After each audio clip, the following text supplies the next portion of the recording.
આપણે મેં ક્યાં જિગ્નેશભાઈ ખીમજીભાઈ એમની વાડી આવી હતી આમ આપણે પ્લાન્ટ ફૂડને રાજીક રોડ આપ્યું હતું તો જો આમાં નવો ફાલ ને નવા મરચાં કેટલા બેવા માંડ્યા છે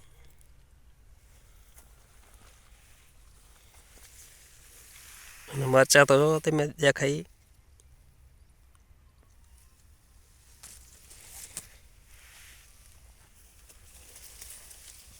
અને ફ્લાવરિંગ પકડ્યું એ જોરદાર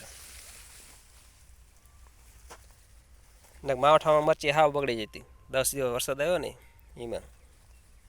એને બદલે અત્યારે જો ફાલ દેખાય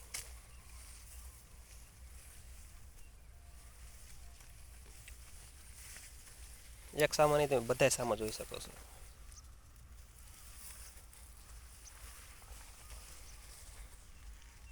મરચી પણ સારી દેખાય પહેલાં હાવ કોકડું થઈ ગયું હતું એ તો ફ્લાવરિંગ જોઈ શકો છો